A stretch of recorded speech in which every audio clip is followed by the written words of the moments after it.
Hello friend, स्वागत है आपका अपने चैनल आज क्लास में। आज की इस वीडियो में मैट्रिक बोर्ड परीक्षा 2021 के लिए रिवीजन क्लास शुरू हो चुका है और ये रिवीजन क्लास रोज रात 8 बजे लाइव चलता है। तो रोज रात 8 बजे लाइव आप हमसे जुड़ के अपना रिवीजन कर सकते हैं। और आज की इस वीडियो में गणित के 30 महत्वपूर्ण ऑब्जेक्टिव प्रश्न का हम आपको रिविजन करवाएंगे जो बोर्ड परीक्षाओं में बार बार पूछे जाते हैं। तो एक भी प्रश्न आप स्किप मत कीजिएगा। वीडियो को प्लीज आप लोग शुरू से लेकर अंत तक देखिएगा और चैनल को सब्सक्राइब नहीं किए हैं तो चैनल को सब्सक्राइब कर लीजिएगा। साथ में बेल आइकन को ऑल पे दबा लीजिएगा ताकि जब भी क्लास हो तो आपके पास नोटिफिकेशन पहुंचता रहे। तो आइए शुरू करते हैं पहले नंबर प्रश्न से। पहला नंबर प्रश्न है कि किसी निश्चित घटना का प्रायिकता क्या होता है। काफी महत्वपूर्ण प्रश्न है कि किसी निश्चित घटना का प्रायिकता कितना होता है। तो किसी निश्चित घटना का प्रायिकता 1 होता है, ये आपको याद रखना है। और असंभव घटना का प्रायिकता कितना होता है, 0 होता है। तो साथ में ये भी आपको यहाँ पे याद रखना है। निश्चित घटना का प्रायिकता 1 होता है और असंभव घटना का प्रायिकता कितना होता है, 0 होता है। तो दोनों को ही आपको यहाँ पे याद रखना है। आइए देखते हैं अगला प्रश्न। यहाँ पे 2 नंबर प्रश्न के संचयी बारंबारता वक्र कहलाता है। ए ऑप्शन है तोरण, बी ऑप्शन है दंडालेख, सी ऑप्शन है बारंबारता, डी ऑप्शन है इनमें से कोई नहीं। तो यहाँ पे आपको बताना है कि संचयी बारंबारता वक्र कहलाता है, क्या कहलाता है। तो ये तोरण कहलाता है, ये आपको याद रखना है। यानी यहाँ पे ए ऑप्शन क्या हो जाएगा, यहाँ पे बिल्कुल ही सही हो जाएगा। ये देखते हैं अगला प्रश्न। 3 नंबर प्रश्न है कि किसी घटना का प्रायिकता नहीं होता है। इसमें से आपको बताना है कि कौन किसी घटना का प्रायिकता नहीं होता है। ए ऑप्शन है 1, बी ऑप्शन है 15%, सी ऑप्शन है -10, डी ऑप्शन है 1/2। तो माइनस में किसी भी घटना का प्रायिकता नहीं हो सकता, ये आपको याद रखना है। यानी यहाँ पे सी ऑप्शन क्या हो जाएगा, यहाँ पे बिल्कुल ही सही हो जाएगा। प्रतिशत में हो सकता है, तो प्रतिशत में यहाँ पे देखिए 1 से लेके 100 के बीच में अगर हो तो ये हो सकता है। यहाँ पे देखिए 100 से ज्यादा नहीं होना चाहिए, यानी 101% नहीं होना चाहिए, 110% नहीं होना चाहिए। तो ये प्रायिकता नहीं होता है। और कहां से कहां तक के बीच में होता है, और 0 से लेके 1 के बीच में किसी भी संख्या का प्रायिकता होता है। 1 से ज्यादा नहीं होना चाहिए, यानी 1.2 नहीं होना चाहिए, 2 नहीं होना चाहिए, 3 नहीं होना चाहिए, 4 नहीं होना चाहिए। ये किसी संख्या का यहाँ पे घटना का प्रायिकता नहीं होता है। तो ये आपको यहाँ पे याद रखना है। माइनस में किसी भी संख्या का यहाँ पे प्रायिकता नहीं होता है, यानी यहाँ पे सी ऑप्शन क्या हो जाएगा, यहाँ पे बिल्कुल ही सही हो जाएगा। ये देखते हैं अगला प्रश्न 4 नंबर प्रश्न है कि वृत्त के क्षेत्रफल का सूत्र क्या होता है। इसमें से आपको बताना है कि वृत्त का क्षेत्रफल का सूत्र क्या होता है। तो वृत्त का क्षेत्रफल का सूत्र होता है πr²। ये क्या होता है, वृत्त का क्षेत्रफल का सूत्र होता है। और परिधि का क्या सूत्र होता है, तो 2πr होता है। तो इसे भी साथ में आपको यहाँ पे याद रखना है। यानी यहाँ पे ए ऑप्शन क्या हो जाएगा, यहाँ पे बिल्कुल ही सही हो जाएगा। πr² क्या होता है, वृत्त का क्षेत्रफल का सूत्र होता है। तो ये आपको यहाँ पे याद रखना है। और परिधि का यहाँ पे क्या होता है, तो 2πr होता है। तो इसे भी साथ में आपको यहाँ पे याद रखना है। आइए देखते हैं अगला प्रश्न 5 नंबर प्रश्न है कि b² - 4ac को कहा जाता है। यहाँ पे आपको बताना है कि b² - 4ac को क्या कहा जाता है। ए ऑप्शन है शून्य, बी ऑप्शन है विविधकर, सी ऑप्शन है गुणांक, डी ऑप्शन है अशून्य। तो यहाँ पे आपको बताना है कि b² - 4ac को क्या कहा जाता है। तो विविधकर या विवेचक दोनों ही कहा जाता है, एक ही नाम है। यानी यहाँ पे बी ऑप्शन क्या हो जाएगा, यहाँ पे बिल्कुल ही सही हो जाएगा। इसे विविधकर या विवेचक कहते हैं। तो ये आपको यहाँ पे याद रखना है कि b² - 4ac को विविधकर या विवेचक कहते हैं। आइए देखते हैं अगला प्रश्न 6 नंबर प्रश्न है कि π/2 क्या है। यहाँ पे आपको बताना है कि π/2 क्या है। तो ये पाई कौन सी संख्या है, तो पाई अपरिमेय संख्या है। तो इसमें पाई रह जा रहा है। तो π/2 कैसी संख्या होगा, तो ये अपरिमेय संख्या होगा। यानी यहाँ पे बी ऑप्शन क्या हो जाएगा, यहाँ पे बिल्कुल ही सही हो जाएगा। काफी महत्वपूर्ण प्रश्न है। तो एक भी प्रश्न आप स्किप मत कीजिएगा। वीडियो को प्लीज आप लोग शुरू से लेकर अंत तक जरूर देखिएगा। और वीडियो को लाइक नहीं किए तो प्लीज आप लोग वीडियो को लाइक भी कर दीजिएगा। ये देखते हैं अगला प्रश्न 7 नंबर प्रश्न है कि एक घात वाले बहुपद को क्या कहते हैं। ए ऑप्शन है द्विघात बहुपद, बी ऑप्शन है रैखिक बहुपद, सी ऑप्शन है त्रिघात बहुपद, डी ऑप्शन है चतुर्थ घात बहुपद। तो यहाँ पर आपको बताना है कि एक घात वाले बहुपद को क्या कहते हैं। तो एक घात वाले बहुपद को रैखिक बहुपद कहते हैं। ये आपको याद रखना है। काफी महत्वपूर्ण प्रश्न है, तो इसे आपको यहाँ पे याद रखना है कि एक घात वाले बहुपद को रैखिक बहुपद कहते हैं। और 2 घात वाले बहुपद को क्या कहते हैं, तो द्विघात बहुपद कहते हैं। ये आपको याद रखना है। और 3 घात वाले बहुपद को त्रिघात बहुपद कहते हैं, ये भी आपको याद रखना है। और यहाँ पे 4 घात वाले बहुपद को क्या कहते हैं, चतुर्थघात बहुपद कहते हैं, तो ये भी आपको यहाँ पे याद रखना है। और रैखिक बहुपद के शून्यकों की संख्या कितनी होती है, 1 होती है। द्विघात बहुपद के शून्यकों की संख्या 2 होती है, तो ये भी आपको याद रखना है। और त्रिघात बहुपद के शून्यकों की संख्या 3 होती है, तो ये भी आपको याद रखना है। और चतुर्घात बहुपद के शून्यकों की संख्या 4 होता है, तो ये भी आपको यहाँ पे याद रखना है। आइए देखते हैं अगला प्रश्न 8 नंबर। 8 नंबर प्रश्न है कि रैखिक बहुपद का घात कितना होता है। यहाँ पे आपको बताना है कि रैखिक जो बहुपद होता है उसका घात कितना होता है। तो रैखिक बहुपद का घात कितना होता है, 1 होता है, ये आपको याद होना चाहिए। यानी यहाँ पे बी ऑप्शन क्या हो जाएगा, यहाँ पे बिल्कुल ही सही हो जाएगा। और जो द्विघात बहुपद होता है उसका घात 2 होता है। त्रिघात बहुपद का घात कितना होता है, 3 होता है। और चतुर्घात बहुपद का घात कितना होता है, 4 होता है। तो ये भी साथ में आपको याद रखना है। यहाँ पे प्रश्न था कि रैखिक बहुपद का घात कितना होता है, तो रैखिक बहुपद का घात 1 होता है, तो इसे आपको यहां पे याद रखना है। आइए देखते हैं अगला प्रश्न 9 नंबर। 9 नंबर प्रश्न है कि द्विघात बहुपद का व्यापक रूप क्या होगा। यहाँ पे आपको बताना है कि द्विघात बहुपद का व्यापक रूप क्या होगा। तो द्विघात बहुपद का व्यापक रूप होता है ax² plus bx plus c। ये क्या होता है, द्विघात बहुपद का यहाँ पे व्यापक रूप होता है, तो इसे आपको यहाँ पे याद रखना है। यानी यहाँ पे ए ऑप्शन क्या हो जाएगा, यहाँ पे बिल्कुल ही सही हो जाएगा। यानी यहाँ पे ए ऑप्शन क्या हो जाएगा, बिल्कुल ही सही हो जाएगा। ax² plus bx plus c ये क्या होता है, द्विघात बहुपद का व्यापक रूप होता है, तो ये आपको यहाँ पे याद रखना है। आइए देखते हैं अगला प्रश्न यहाँ पे 10 नंबर। 10 नंबर प्रश्न है कि वह समीकरण जिसका कोई हल ना हो उसे क्या कहते हैं। ए ऑप्शन है संगत, बी ऑप्शन है असंगत, सी ऑप्शन है इनमें से कोई नहीं, डी ऑप्शन है दोनों। तो यहाँ पे आपको बताना है कि वह समीकरण जिसका कोई हल ना हो उसे क्या कहते हैं, तो उसे संगत कहते हैं, ये आपको याद रखना है। यानी यहाँ पे बी ऑप्शन क्या हो जाएगा, यहाँ पे बिल्कुल ही सही हो जाएगा। और जिस समीकरण का हल होता है उसे हम लोग संगत कहते हैं, तो ये भी साथ में आपको याद रखना है। और जिस समीकरण का कोई भी हल नहीं होता है वो असंगत होता है, तो ये भी आपको यहां पे याद रखना है। आइए देखते हैं अगला प्रश्न 11 नंबर। 11 नंबर प्रश्न है कि त्रिभुज के तीनों कोणों का योग कितना होता है। यहाँ पे आपको बताना है कि त्रिभुज के तीनों कोणों का योग कितना होता है।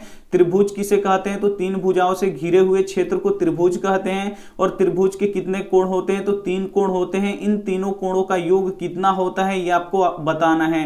तो त्रिभुज के तीनों कोणों का योग कितने डिग्री का होता है, 180 डिग्री का होता है, ये आपको याद रखना है। और जो चतुर्भुज होता है उसके कोणों का योग कितना होता है, चारों कोणों का योग कितना होता है, तो 360 डिग्री का होता है, तो ये भी आपको यहाँ पे याद रखना है। आइए देखते हैं अगला प्रश्न 12 नंबर। 12 नंबर प्रश्न की सभी यहाँ पे देखिए 12 नंबर प्रश्न की सभी समबाहु त्रिभुज होते हैं। समबाहु त्रिभुज किसे कहते हैं, जिसकी सभी भुजाएं आपस में बराबर हो उसे हम लोग समबाहु त्रिभुज कहते हैं। तो यहाँ पे हम लोग 2 समबाहु त्रिभुज बना रहे हैं। यहाँ पे देखिए एक समबाहु त्रिभुज ये है और एक समबाहु त्रिभुज ये है। तो इसमें से आपको बताना है कि सभी समबाहु त्रिभुज होते हैं। तो सभी समबाहु त्रिभुज देखने में एक जैसे लगते हैं। तो जब सभी समबाहु त्रिभुज देखने में एक जैसे लगते हैं उसे हम लोग क्या कहते हैं, उसे हम लोग समरूप कहते हैं। यानी यहाँ पे ए ऑप्शन क्या हो जाएगा, यहाँ पे बिल्कुल ही सही हो जाएगा। एक वृत्त ये है और एक वृत्त ये है, इसकी त्रिज्या कम है और इसकी त्रिज्या क्या है, ज्यादा है, लेकिन देखने में ये क्या लग रहा है, एक जैसा लग रहा है। जब देखने में एक जैसे लगेगा तो ये क्या हो जाएगा, हम लोग का समरूप हो जाएगा।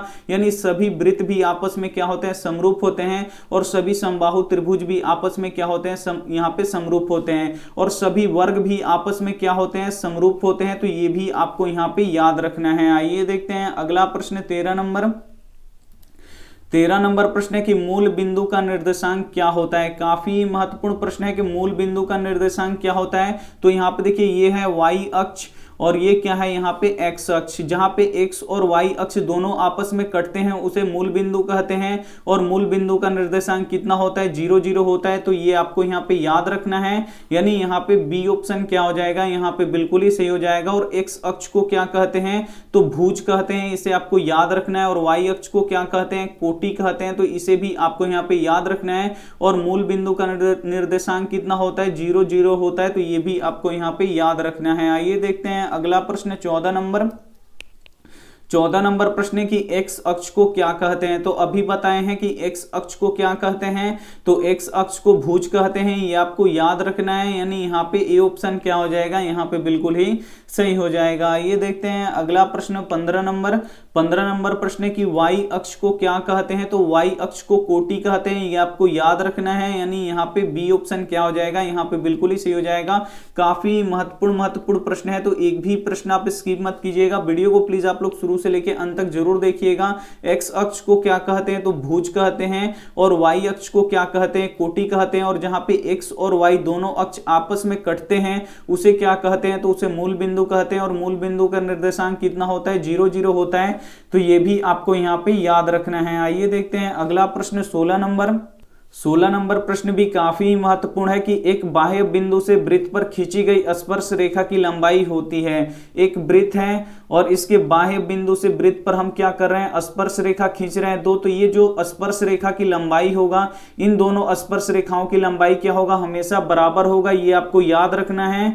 यानी यहाँ पे ए ऑप्शन क्या हो जाएगा, यहाँ पे बिल्कुल ही सही हो जाएगा। अगर ये 8 सेंटीमीटर है तो ये भी कितना होगा, 8 ही सेंटीमीटर होगा। तो ये आपको यहाँ पे याद रखना है कि एक बाह्य बिंदु से वृत्त पर खींची गई स्पर्श रेखा की लंबाई हमेशा कैसा होता है, तो ये बराबर होता है। ये आपको यहाँ पे याद रखना है। आइए देखते हैं अगला प्रश्न 17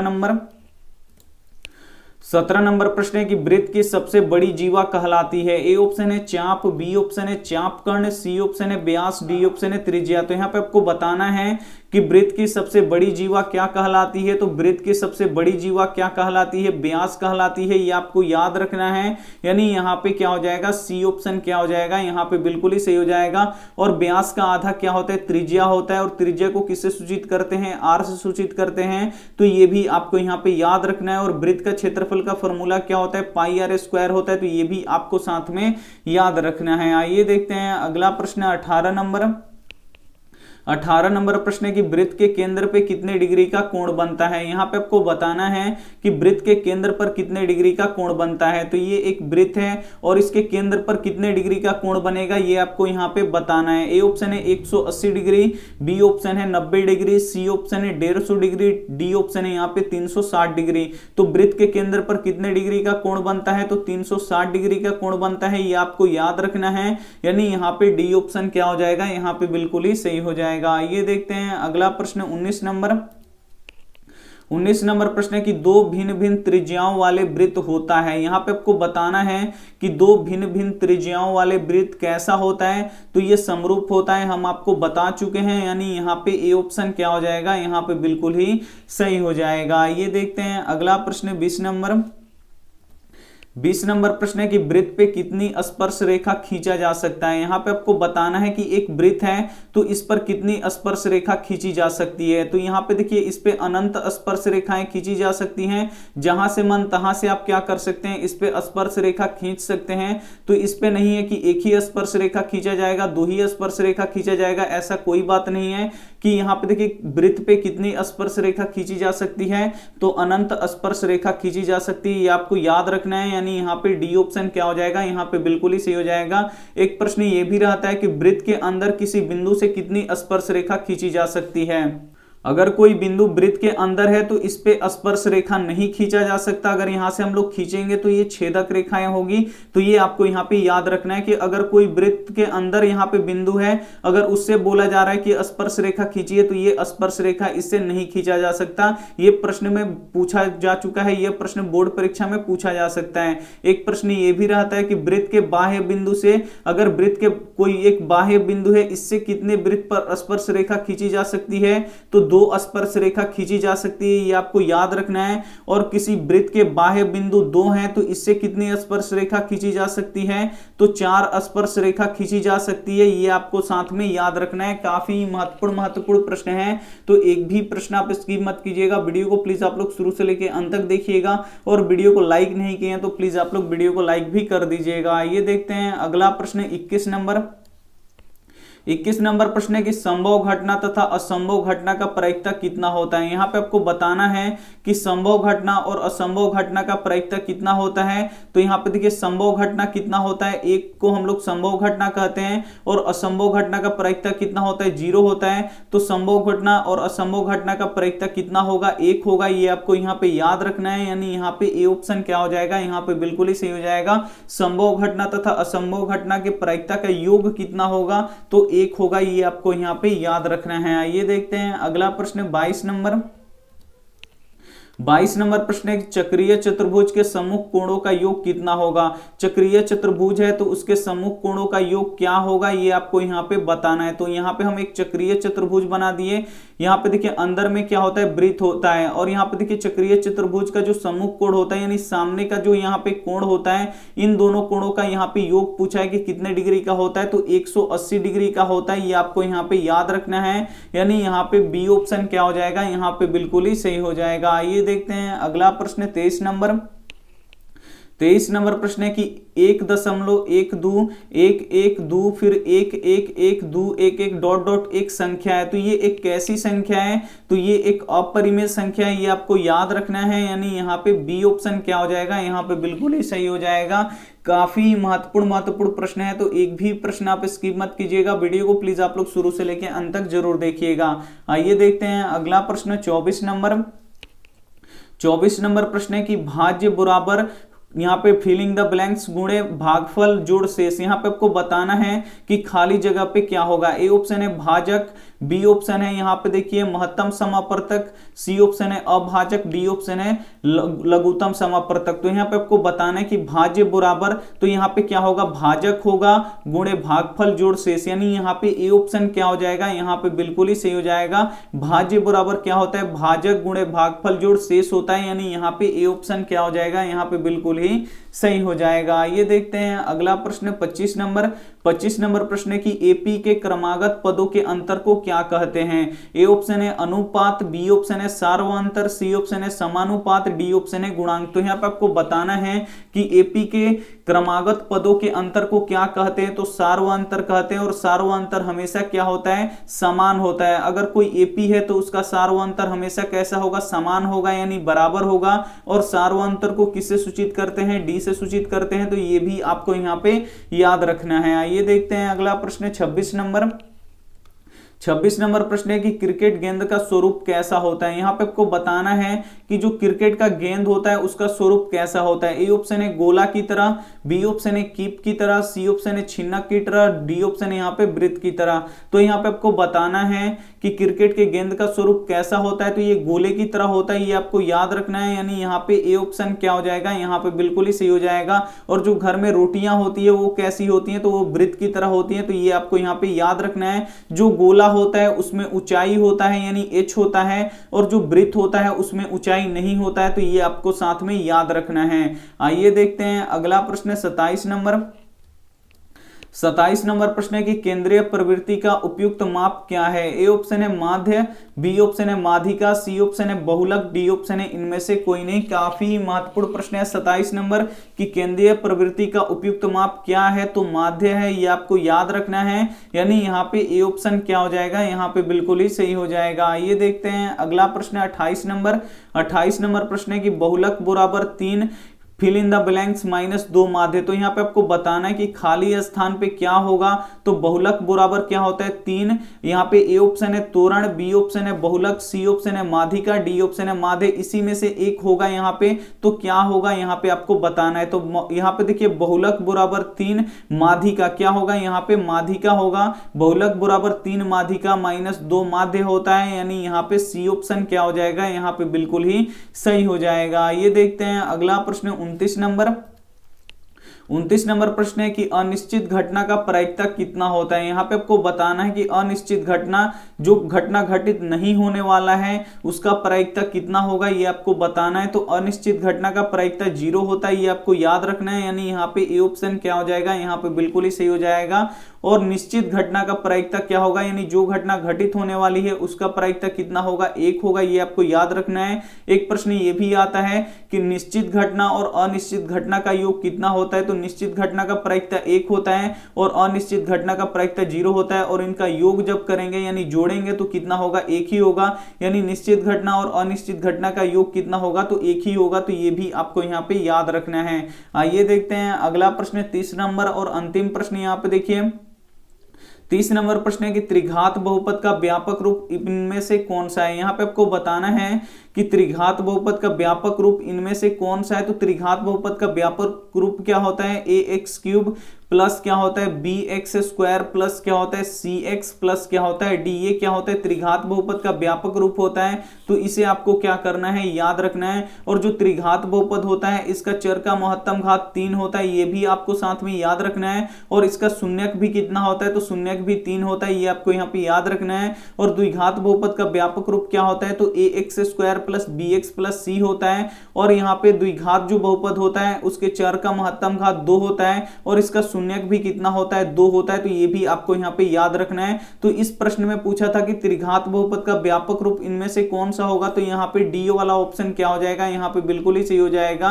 ax³ plus bx² plus cx plus d, ये क्या हो जाएगा, त्रिघात बहुपद का व्यापक रूप। यानी यहाँ पे डी ऑप्शन क्या हो जाएगा, यहाँ पे बिल्कुल ही सही हो जाएगा। इसका पीडीएफ हम क्या करेंगे, आपको दे देंगे। तो इस प्रश्नों को आपको नोटबुक पे लिखना है और इसका अच्छी तरीके से आपको प्रैक्टिस करना है और इसे आपको क्या करना है, याद रखना है। इसमें से आपके बोर्ड परीक्षा में 5 नंबर आराम से पूछे जाएंगे। 5 नंबर इसी वीडियो से आएगा, तो इसीलिए हम इसका पीडीएफ, जो क्रैश कोर्स होता है उसका पीडीएफ हम नहीं देते हैं, लेकिन ये वीडियो आपके लिए काफी महत्वपूर्ण है। तो इसका पीडीएफ हम आपको क्या करेंगे, देंगे। तो आप लोग पीडीएफ को लेके मत रख लीजिएगा। आपको क्या करना है कि उस पीडीएफ को लोड करना है अपने मोबाइल में, और उसके बाद क्या करना है कि उस पीडीएफ में जितना भी ये 30 प्रश्न होगा उसे अपने नोटबुक पे लिखना है और इसका रिवीजन करते रहना है। काफी महत्वपूर्ण प्रश्न है। वीडियो अच्छी लगी है तो प्लीज आप लोग वीडियो को लाइक कर दीजिएगा। आइए देखते हैं होमवर्क प्रश्न। होमवर्क प्रश्न भी काफी महत्वपूर्ण है कि 2 साइन, यहाँ पे देखिए 2 साइन यहाँ पे 38 डिग्री, ये 0 नहीं है, 38 डिग्री है। यहाँ पे देखिए 2 साइन 38 डिग्री बट्टा कोस यहाँ पे 52 डिग्री का मान निकालें। इसका मान निकालिएगा और जो भी ऑप्शन आएगा हमें आप क्या कर दीजिएगा, कमेंट कर दीजिएगा। वीडियो को लाइक नहीं किए तो प्लीज आप लोग वीडियो को लाइक कर दीजिएगा। अपने दोस्तों के पास इस वीडियो को जरूर शेयर कीजिएगा। और कोई भी परीक्षा कैंसिल नहीं हुआ है, बिहार बोर्ड ने अभी तक अनाउंस नहीं किया है कि परीक्षा कैंसिल होगा, वो सीबीएसई वालों के लिए है। लेकिन कुछ ऐसे यूट्यूबर हैं जो थोड़े से व्यू के लिए बच्चों का यहाँ पे पढ़ाई डिस्टर्ब कर रहे हैं, तो उनसे आप लोगों से यही निवेदन है कि वैसे यूट्यूबरों का आप लोग वीडियो मत देखिए, वो फर्जी चलाते हैं ताकि उन पे व्यू आए। तो ऐसे आपको काम नहीं करना है। जो भी अगर एग्जाम कैंसिल होता है तो हम आपको जरूर बताएंगे, लेकिन एग्जाम कैंसिल नहीं होगा। यहाँ पे आपका यहाँ पे अब कुछ दिनों में यहाँ पे एडमिट कार्ड भी जारी हो जाएगा। अगर एग्जाम कैंसिल होने वाला होता तो कब का यहाँ पे अनाउंस हो गया होता कि आपका यहाँ पे क्या हो जाएगा, एग्जाम कैंसिल हो जाएगा। लेकिन कोई भी एग्जाम आपका कैंसिल नहीं होने वाला है। तो प्लीज आप लोग मन लगा के पढ़ाई कीजिए। अगर आप लोग अफवाह के चक्कर में पढ़िएगा तो आपका ऐसे ही पढ़ाई क्या हो जाएगा, डिस्टर्ब होगा। और एक एक दिन अब आपके लिए कीमती है, तो प्लीज आप लोग पढ़ाई मन लगा के कीजिए। और हमारा तबीयत सही नहीं था इसीलिए वीडियो नहीं आ पाया है, अभी भी नहीं सही है। तो प्लीज अभी थोड़ा सा सही है, तो हम सोचे कि आज से वीडियो बनाना स्टार्ट करते हैं। तो आप लोग हमारे साथ जुड़े रहिएगा हमेशा। आपका प्यार हमारे लिए बहुत ही इंपॉर्टेंट है और जितना भी हो सकेगा हम आपके लिए करने के लिए तैयार हैं। और इसका पीडीएफ भी हम आपको फ्री प्रोवाइड कर रहे हैं, तो बहुत ही अच्छी काम हम आपके लिए कर रहे हैं। तो आप लोग भी क्या कर दीजिएगा, वीडियो को आप लोग जरूर लाइक कीजिएगा और आप हमारे साथ हमेशा बने रहिएगा। और जो भी न्यूज होगा, सही न्यूज, वो हम आपको जरूर देंगे। और चैनल को सब्सक्राइब नहीं किए तो चैनल को सब्सक्राइब करके साथ में बेल आइकन को ऑल पे दबा लीजिएगा, ताकि जब भी नोटिफिकेशन पहुंचे आपके पास नोटिफिकेशन पहुंचता रहे। Thank you for watching. मिलते हैं अगली वीडियो में, तब तक अपना ध्यान रखिए, मन लगा के पढ़ाई कीजिए। Take care and bye.